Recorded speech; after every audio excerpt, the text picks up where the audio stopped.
Welcome back. This time talking about adaptations to aerobic endurance training programs. Last time we talked about adaptations to anaerobic training programs. So last time we're talking about primarily strength training and sprint type training or plyometrics. This time talking about essentially events over 3 minutes. So think about things like cross country, long distance cycling, long distance swimming, those kinds of things. So those would be aerobic endurance training types of activities. And one of the ways I think that is easier to conceptualize this is, so with aerobic training, the body gets better at producing energy aerobically. So broadly speaking, the heart gets more effective at delivering oxygenated blood to the working musculature, and the working muscles get better at using that freshly oxygenated blood. And so everything is geared toward more efficient use of oxygen to help us reproduce ATP aerobically. All right, so speaking of the heart, so cardiovascular responses. There's some important terminology on this slide. The first one there is cardiac output, and the symbol for cardiac output is Q. So cardiac output is the amount of blood pumped by the heart per minute, and it's measured in liters. And so at rest, most of us have somewhere in the neighborhood of 5 liters of blood, and that varies depending upon your training status, depending upon your size, those kinds of things. It's often, there's discussion that it varies dependent upon gender, but gender is related to size most of the time. So women tend to have lower blood volume, but women also tend to be smaller. So in general, the number that everybody kind of uses as the ballpark figure is 5 liters of blood. And so at rest, you turn over all 5 liters one time per minute. And so at rest, your cardiac output, Q, is 5 liters per minute. But of course, during exercise, we're going to need to deliver more oxygen to the working muscles, so our cardiac output is going to have to increase. Well, how do we do that? There's 2 factors that affect cardiac output. So cardiac output itself is the product of heart rate, which is how many times per minute that your heart beats, aka your pulse, and then the product of heart rate and then stroke volume. And stroke volume is the amount of blood ejected from the left ventricle with each beat. So of those 2, and this is an important thing, I don't remember any specific questions in the test bank about this, but oftentimes this is a test type question. Of those 2, only stroke volume is trainable. So in response to an endurance training program, you can increase cardiac output during maximal exercise from pre-training to post-training. But the way that we do that is not by increasing our maximal heart rate, because the determinants of maximal heart rate are genetics and age. So your maximal heart rate declines with age. So the only part of cardiac output that we can affect with training then is stroke volume, which again is how much blood is ejected from the left ventricle with each beat. So stroke volume is measured in milliliters. And so in a sedentary, untrained, college-age male, the typical stroke volume is somewhere in the neighborhood of 100 milliliters per minute, could be as high as 120. Sorry, not per minute, per beat. So per beat, ejecting 100 milliliters of blood.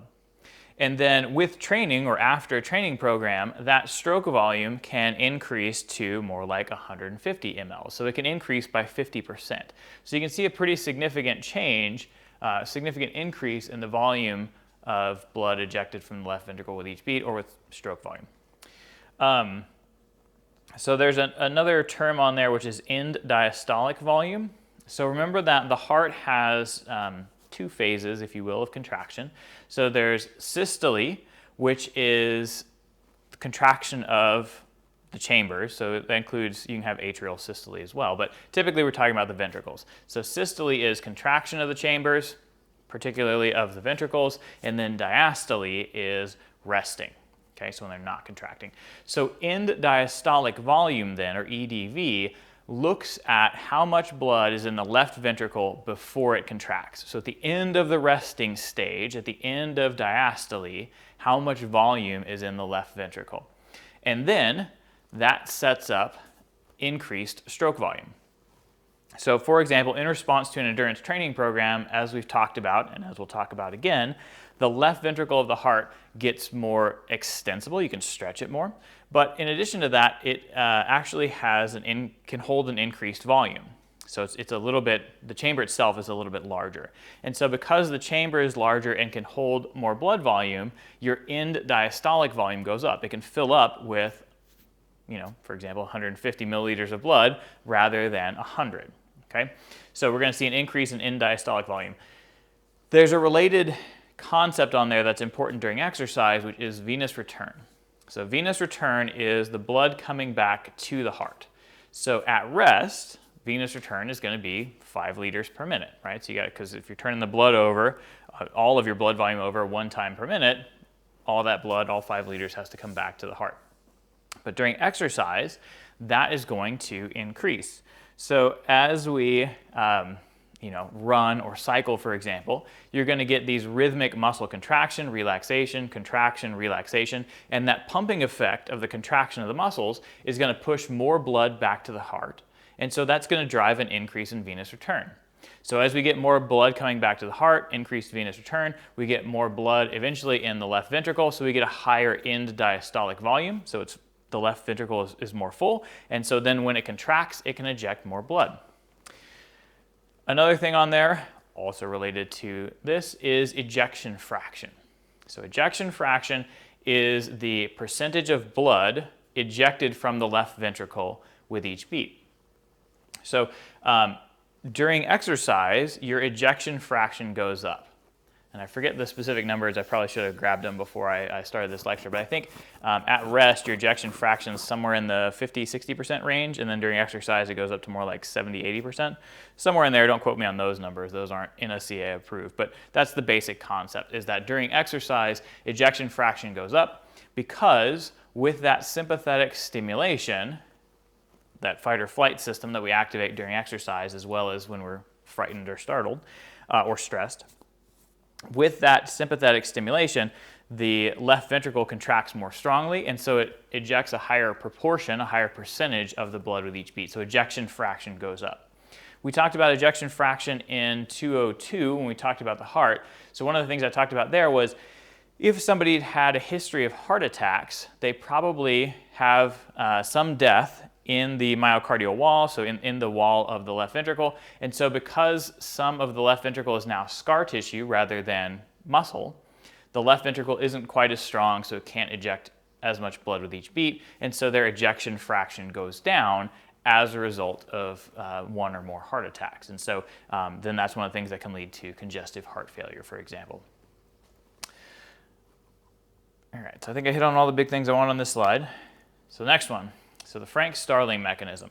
So the Frank-Starling mechanism says that increased venous return causes myocardial fibers to stretch, and then that results in a more forceful contraction. So this is really similar to what we observe if somebody does plyometric exercises. So again, think of something like a box jump.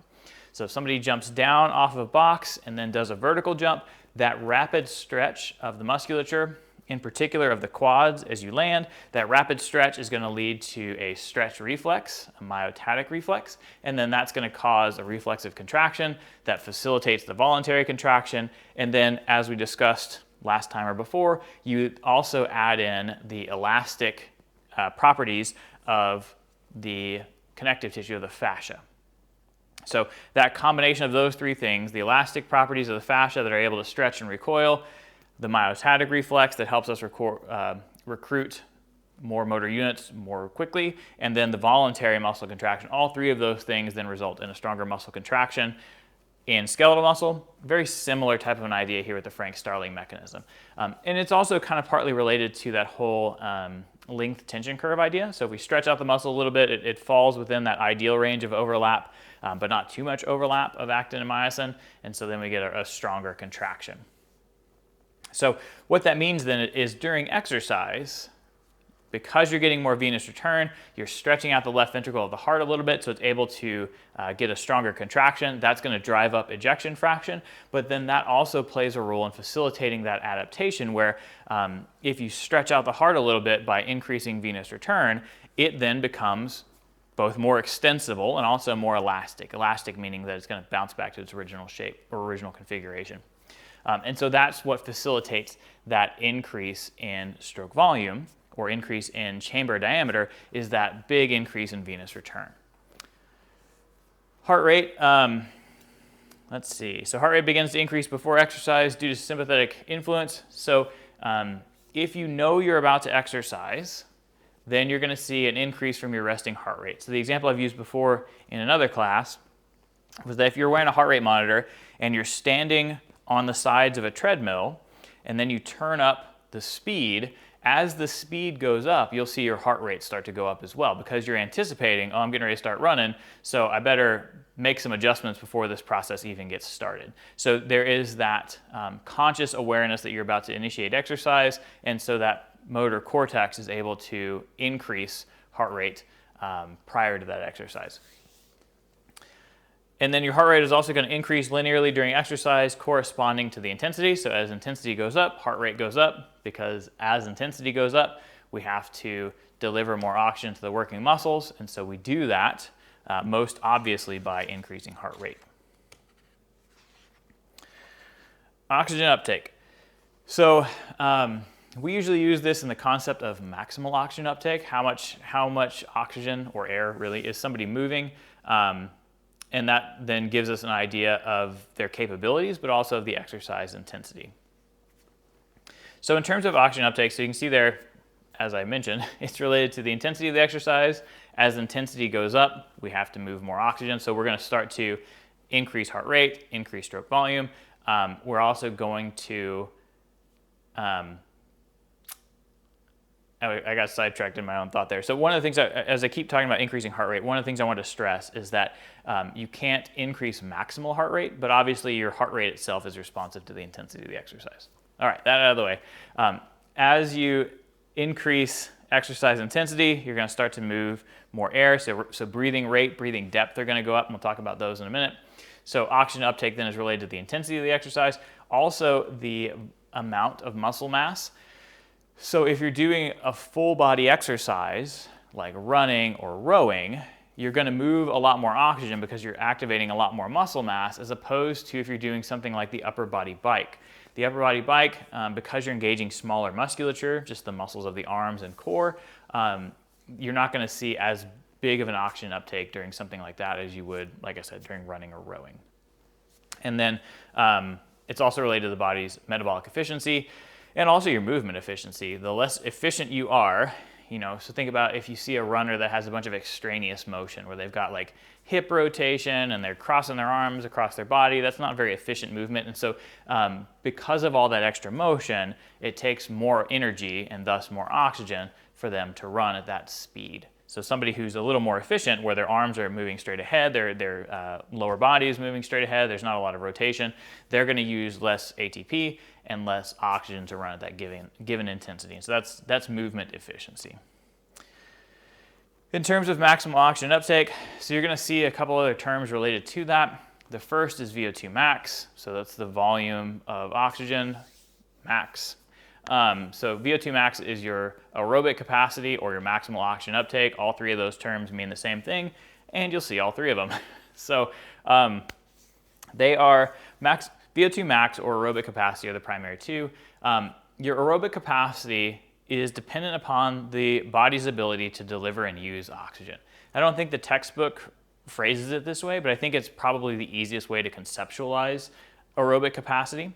So your ability to deliver and use oxygen to deliver oxygen to the working muscles and to use it at the level of the working muscles is something that is responsive to training because, and again, another kind of broad way to conceptualize this is you're going to see a set of central adaptations. So you're going to see adaptations in the heart and in the blood to some extent, and then you're going to see peripheral adaptations, so adaptations at the level of the working muscle or the trained muscle. So your aerobic capacity increases with training, some. And part of the reason that it increases with training is that we get, because of the adaptations in the muscles, we get an expanded arteriovenous oxygen difference, which the abbreviation there is AVO2 difference. Usually you don't see oxygen in there, so it's usually AVO2 diff is how that's often written. And so what that deals with, or what that concept is how much oxygen is in the blood on the arterial side versus how much oxygen is in the blood on the venous side.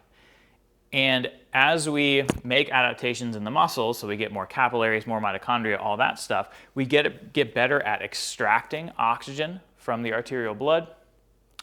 And so because of that, the AVO2 difference is expanded with those adaptations. We also just expand the AVO2 difference during exercise versus at rest. So at rest, you're not going to use up all the oxygen in your bloodstream because you just don't have to. You don't have that high of energy demands. And so the AVO2 difference is only something like 25%. So you have 25% less oxygen on the venous side than you do on the arterial side. But during exercise, especially intense exercise, it can get close to 100%.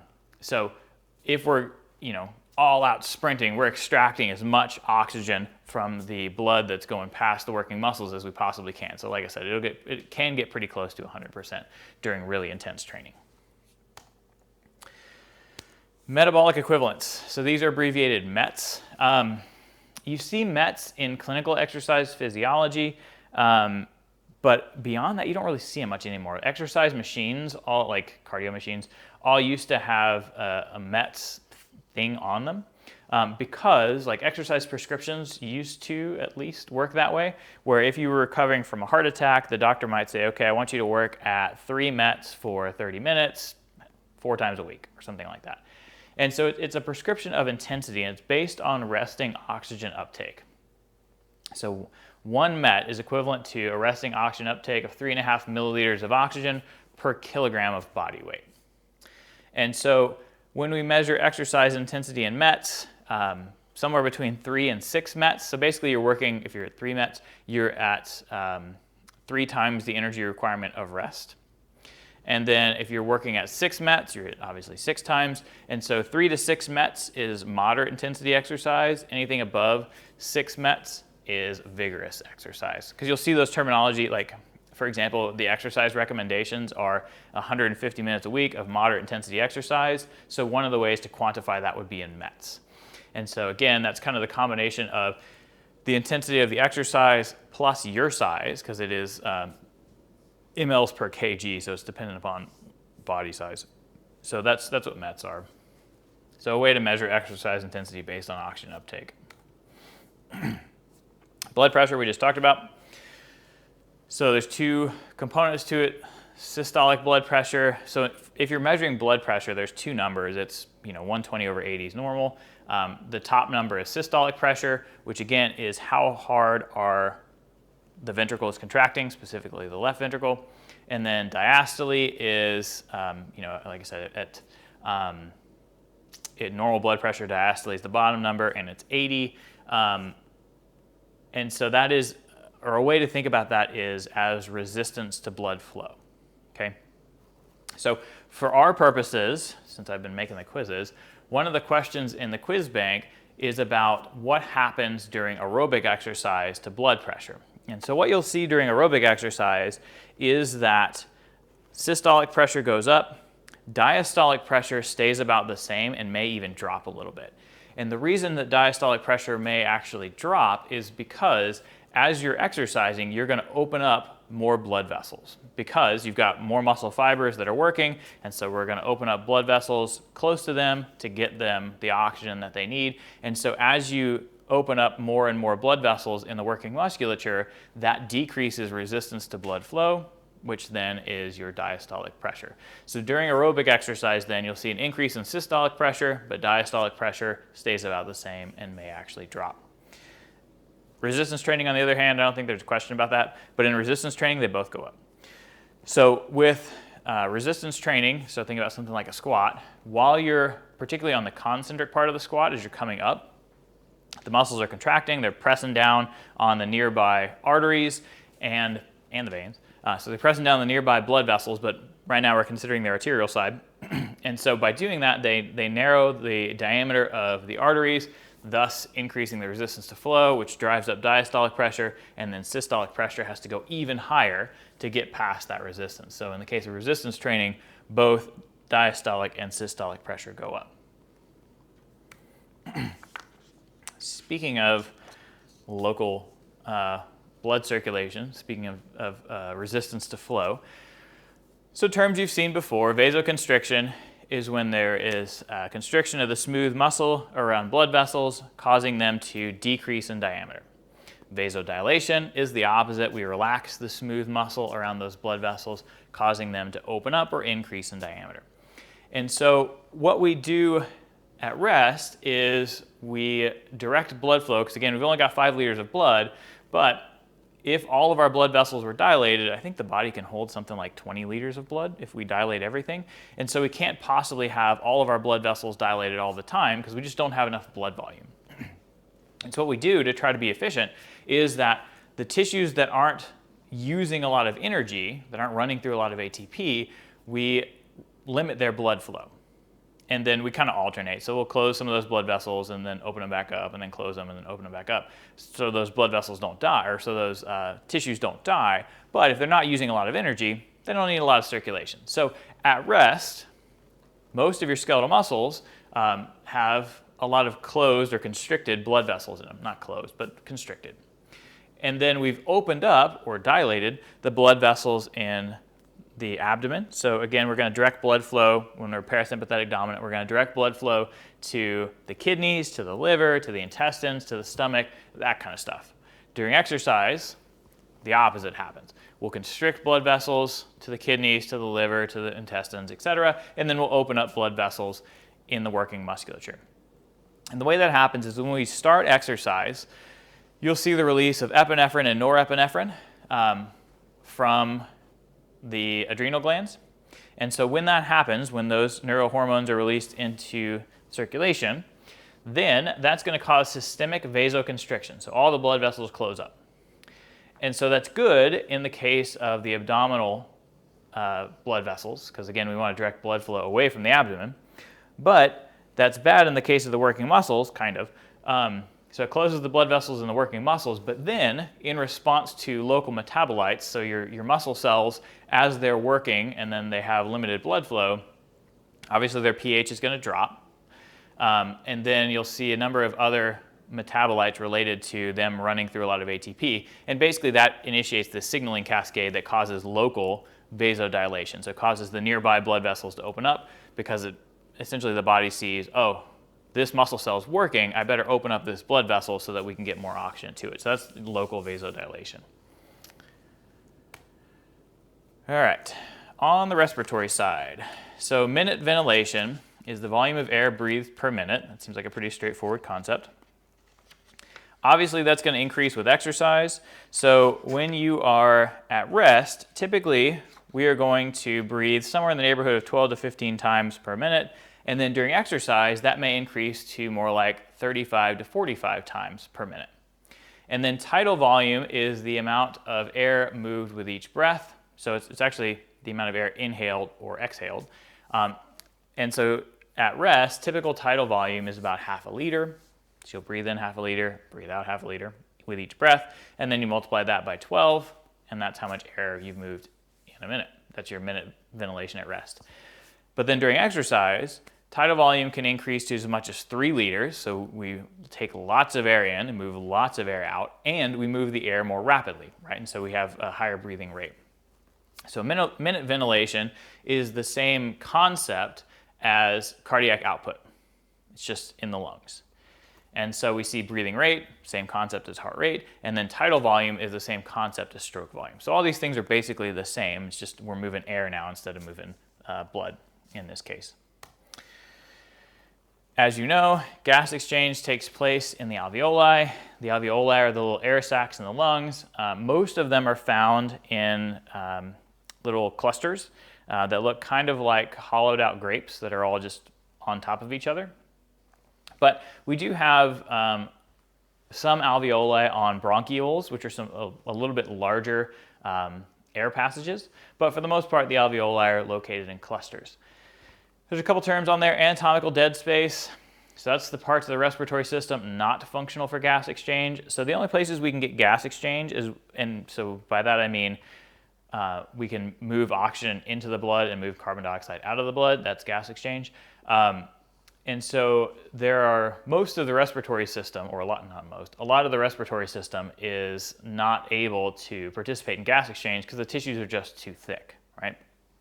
So that's your anatomical dead space. So for example, when you breathe in, your trachea and then your bronchi, the big airways, those are really big airways, but there's no, the membranes are too thick, I guess is probably the easy way to think about it. So you can't get any gas exchange there. So we have to get the air farther down into the lungs, into the alveoli, or into the respiratory bronchioles, which have alveoli on them, that then, because of those really thin membranes and lots of surface area, can participate in gas exchange, so the absorption of oxygen and getting rid of carbon dioxide. So anatomical dead space, the areas that just can't participate in that. Physiological dead space is areas that would otherwise be able to participate in gas exchange, but for some reason now can't.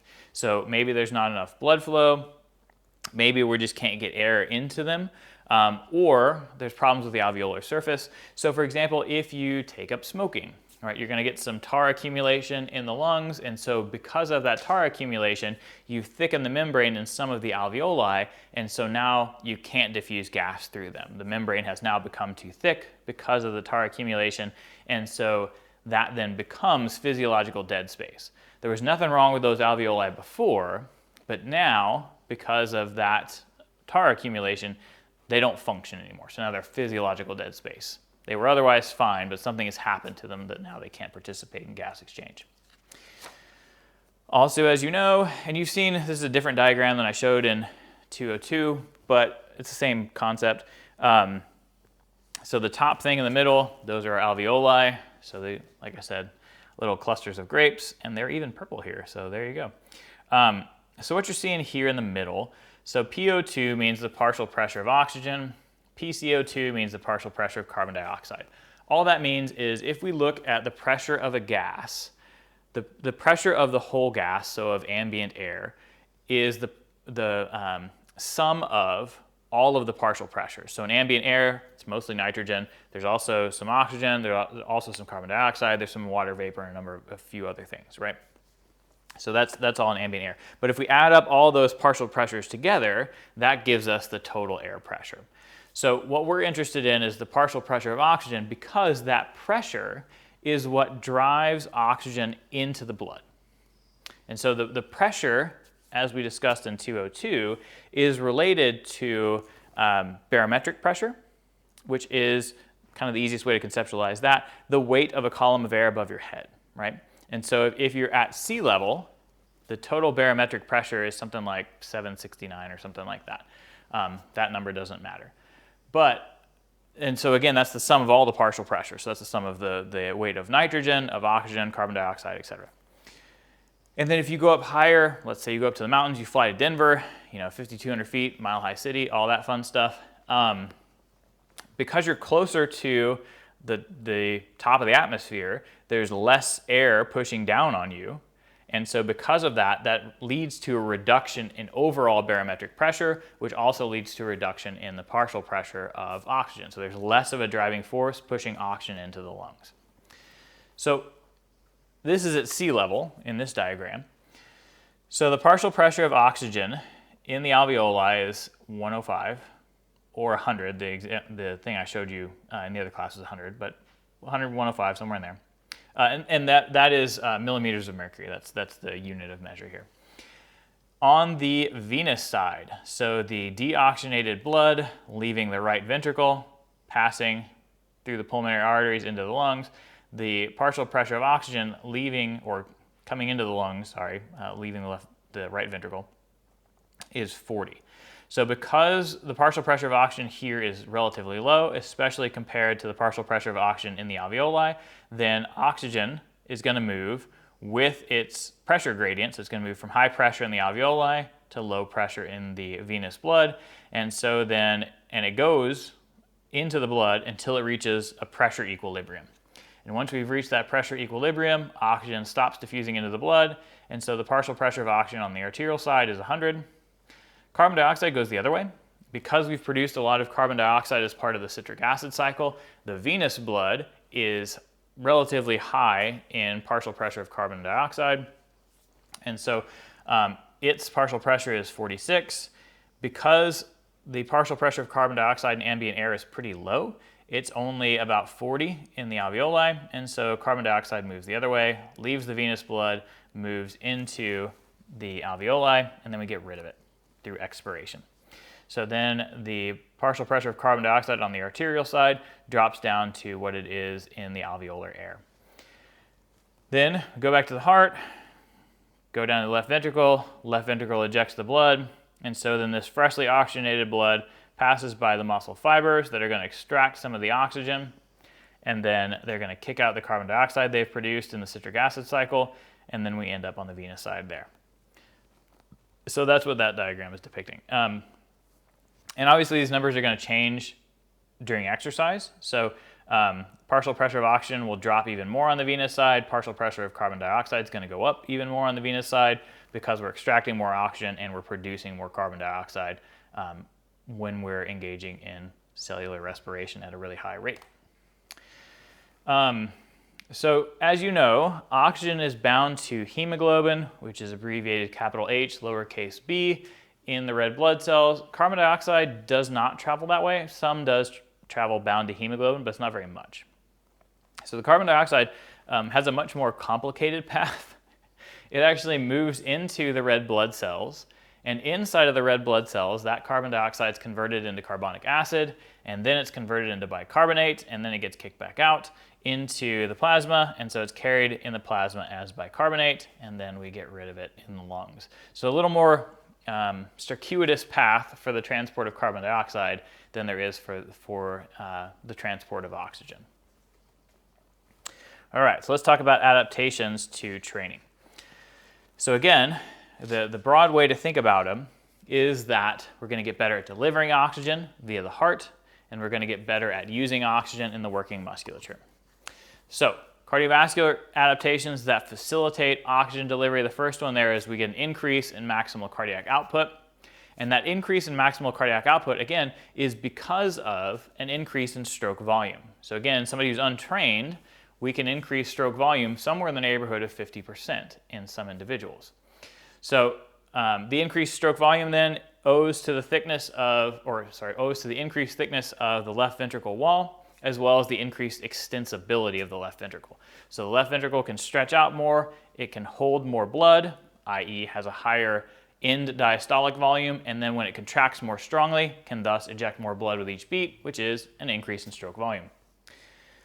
We're going to see a reduced heart rate at rest because that increase in stroke volume as a result of training happens not only during exercise, but also at rest. And so if you increase your stroke volume 50% at rest, you don't need as many beats per minute to circulate those same 5 liters of blood. So somebody who is well trained, rather than having a resting heart rate of, let's say, 70, they may have a resting heart rate more like 50.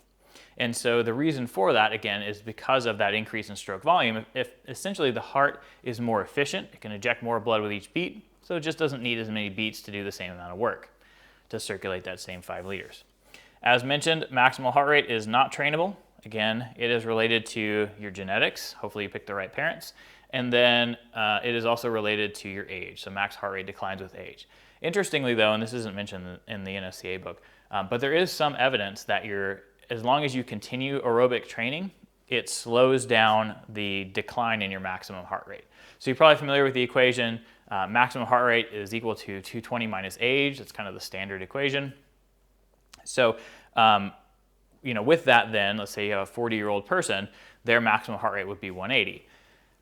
But if they've been engaging in endurance exercise for years and years, their maximum heart rate may actually be a little bit higher because rather than losing 1 beat per year, they'll lose some more like half a beat per year. So that rate declines a little bit.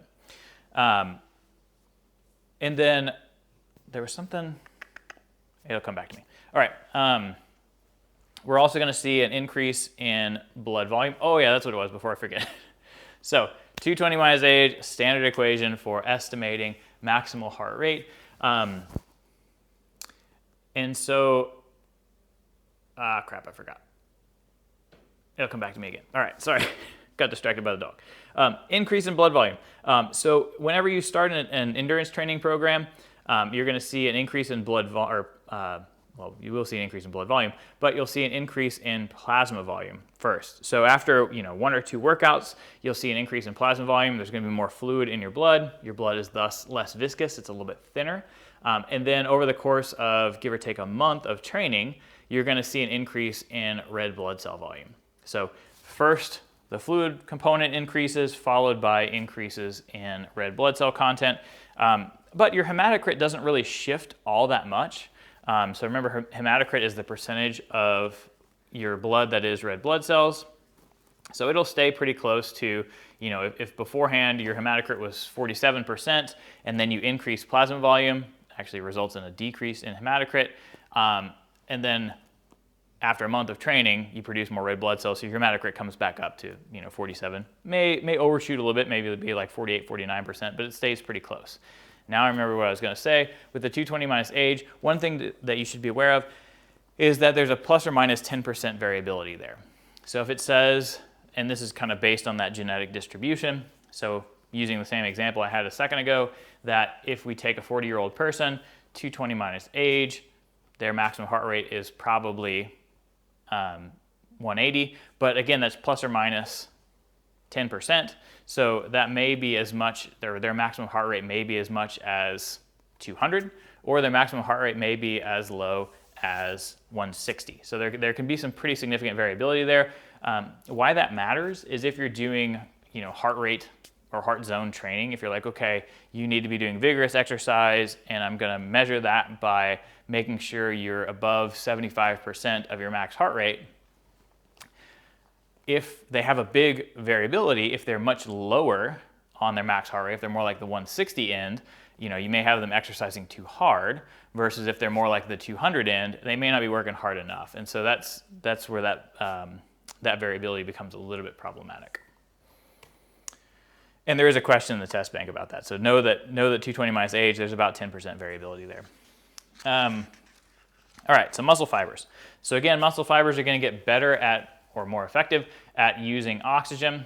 And so how do they do that, or how do we do that? In trained fibers, so in fibers that have exercised, you're going to get an increase in capillary density. So the number of capillaries around an individual muscle cell may increase from, let's say, 3 to more like 7. And so if you have doubled the number of capillaries around an individual muscle cell, you've increased the surface area to diffuse oxygen into that muscle cell. And so you get more oxygen in there, makes it easier to use, right? Once we get the oxygen into the cell, we have to have places to use it. So those are the mitochondria. That's where we use our oxygen. That's where we have the electron transport chain and the citric acid cycle. And so with endurance exercise, you're going to see an increase in mitochondrial number, but also mitochondrial size. So you get more mitochondria and larger mitochondria is kind of the takeaway there. More citric acid cycle enzymes, so we can run through more citric acid cycles at the same time. More myoglobin. Myoglobin is kind of like a shuttle bus for oxygen. It takes it from the sarcolemma, so from the muscle cell's membrane, brings it to the mitochondria. And then we'll also see increased intramuscular glycogen, so increased intramuscular sugar stores, and then increased intramuscular triglycerides, which are fats. Because if we have more mitochondria, we have more places to use fat, and so we can do it at higher intensities. And so with that, we can store more fat in the muscle because we're better at using it. In terms of respiratory adaptations, one thing to know is that the lungs themselves don't change with exercise. The heart does, but the lungs don't. So you don't make more alveoli or increase the diameter of the trachea, or I don't know, anything else that might facilitate getting more air into the lungs. The lungs actually aren't the limiting factor. If you have somebody breathe in and breathe out, big breath in, big breath out, as big as they can, both ways for a full minute, they actually can move more air that way than they'll ever move during maximal exercise. So the lungs themselves are not the limiting factor during maximal exercise. So because of that, then the lungs don't adapt.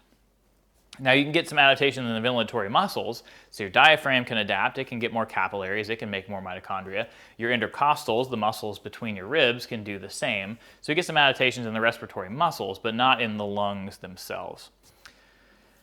We also get neural adaptations that we've talked about. So you'll start to get asynchronous motor unit recruitment. So you'll recruit the example I used previously, a third of the motor units in the quads on one stride, the next third on the second stride, the third on stride number 3, too many threes. But because of that, it allows some of those motor units, some of those muscle cells to rest while others are working, because again, our power output isn't that high. You know, if you're running for 40 minutes, you're not pushing off the ground near as hard as if you're trying to do a maximal vertical jump, or if you're trying to sprint, 100 meters, right? And so because of that, I don't need to use all the muscle fibers at one time, so I cycle them. So that's the asynchronous motor unit recruitment. And then rotation among synergists, similar concept, but it's among muscles themselves. So maybe I only engage, let's say, 2 of the 3 hamstring muscles. Probably not the best example, but something like that, right? So I think the bigger difference is the asynchronous motor unit recruitment rather than moving around among the synergists.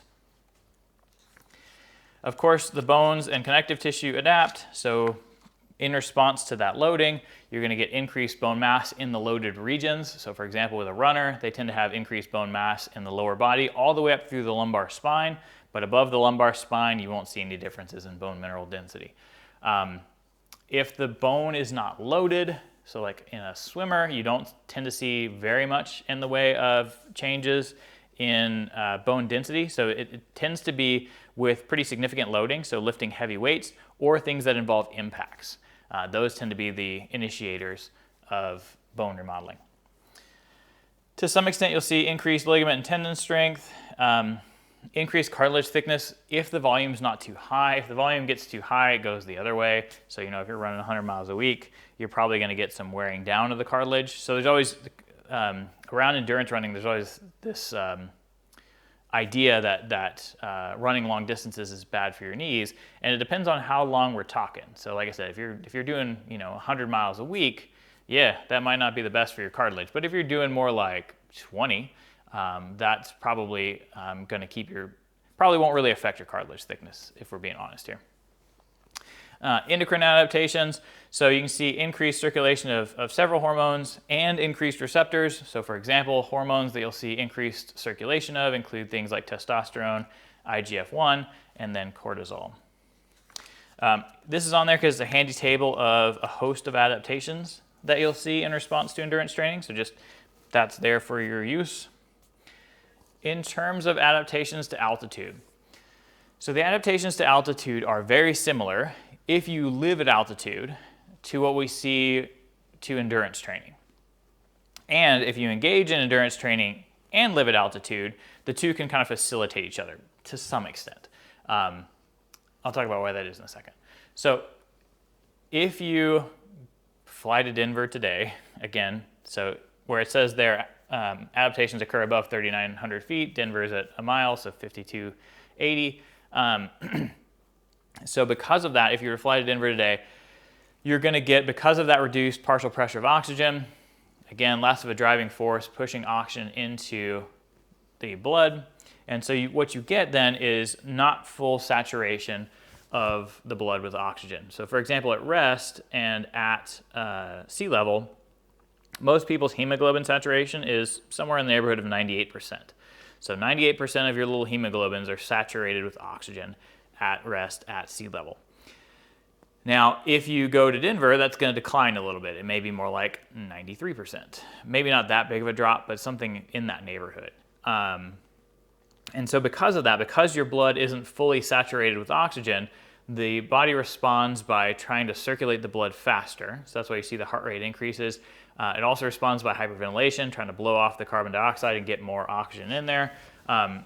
You may see a decrease in stroke volume because of fluid losses. So we tend to have some fluid losses at altitude, both because of urinary system responses, but also because altitude tends to be very dry air. So we lose more through expiration or breathing out. And then your maximal cardiac output might be slightly lower because of, at least in part, because of the lower blood volume from the fluid losses. If you live at altitude.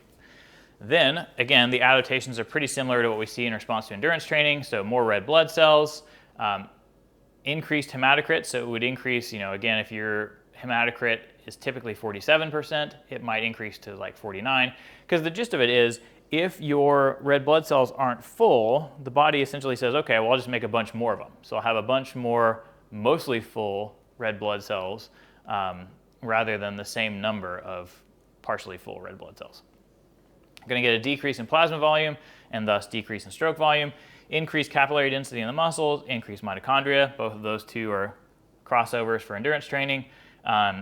Increased use of free fatty acids, which is facilitated by the capillary density in the mitochondria, and then decreased maximal heart rate. So some of those are good for endurance performance and some of those are bad. So obviously decreased maximal heart rate, decreased plasma volume, those are not great for maximal heart rate. And so what people, elite athletes anyway, do is that they will live at altitude and then they'll train at sea level. Because one of the things is if you're training at altitude, some of these adaptations offset the altitude, the reduced pressure of oxygen, but not enough. And so in order to maintain the intensity of your training, what elite endurance athletes will do is to train at sea level. And so I knew a guy who's an elite runner when I worked at a PT clinic for a little while in Austin. And so he before had lived in New Mexico, and so he kind of lived way up in the mountains in New Mexico. And so that way, by sleeping at altitude, you get some of these beneficial adaptations like more red blood cells, more capillaries, more mitochondria, and then he would drive down out of the mountains during the day to train at closer to sea level so he could maintain the intensity of his runs. So the typical advice then is to live high and train low, which is why you see people use altitude chambers. Because then you can get those beneficial adaptations in terms of you can kind of artificially stimulate more red blood cells and artificially stimulate an increased hematocrit, which is good for oxygen delivery, and then you can train at those higher intensities without having to live in the mountains. What about if I breathe oxygen on the sideline? Probably doesn't help, unless you're at altitude. If you're at altitude, then breathing oxygen like during rest periods can facilitate recovery, but for most of us, for example, in whitewater, the elevation's like 780 feet or something like that. And so breathing oxygen on the sidelines probably wouldn't help. Now there is a certain amount of placebo effect for sure, where if you told somebody, hey, this is gonna help you, we're giving you an oxygen mask, you'll recover faster, whatever, they would definitely feel better, and they would probably perform a little bit better. But again, probably due, at least in part, to a placebo effect there. Blood doping, talked about in 202. So it's the practice of artificially increasing your red blood cell mass or red blood cell count. And so the more red blood cells you have, the more oxygen you can deliver. And so there's a couple different ways to do that. One is you can take the hormone that stimulates the production of red blood cells, which is called erythropoietin or EPO. There's a test now for that. There didn't used to be. So athletes for a long time were taking EPO because there was no test. But now there is one. Athletes tend to do it the old school way, which is where you effectively donate blood. So you pull some blood out and then you centrifuge it. So you spin it really fast. And then by spinning it really fast, the red blood cells, the heavier components, drop down to the bottom of the tube or the bottom of the sample. And then the plasma floats to the top. You re-inject the plasma, you freeze the red blood cells. Over the course of the next month or two, you're going to replace those red blood cells. And then during the course of the competition for something like the Tour de France, where it's 21 days or something like that of intense cycling, you can keep reinfusing your own red blood cells to keep your hematocrit up. And so that's, at the international level, one of the things that they'll measure is hematocrit, and there are certain hematocrit limits to try to detect people who are doing things like this. Blood doping might increase your ability to tolerate heat stress, which would be good, which in addition to the ability to deliver more oxygen to the working muscles, that's a side benefit. But if you have that many red blood cells, it might increase your risk of myocardial infarction, which is a heart attack, because that many red blood cells can bump into each other and they can form clots, and then clots can get stuck in blood vessels, and then that can initiate a heart attack. Or a deep vein thrombosis, which is where you get a clot, typically they're in the legs. They get stuck in a blood vessel in the legs and then cut off circulation. And then pulmonary embolism, same concept, but in the lungs. In terms of your responsiveness to training, so Part of how you respond to training is dependent upon your genetic potential. If you chose the right parents, especially the right mother, because your mother affects your mitochondria. And so if your mother had a high aerobic capacity, you are much more likely to have a high aerobic capacity because you have her same mitochondrial RNA. So elite performance then is a combination of the right training and the right parents. Age and sex do play a role. Obviously, the adaptations vary according to age and sex. As mentioned, your maximum heart rate declines with age. Your muscle mass is going to decrease. And so as your muscle mass decreases, you're not able to produce the same performances that you were when you were younger. As with strength training, women adapt similarly to men, but they tend to have lower absolute values. So they may not be able to run quite as fast.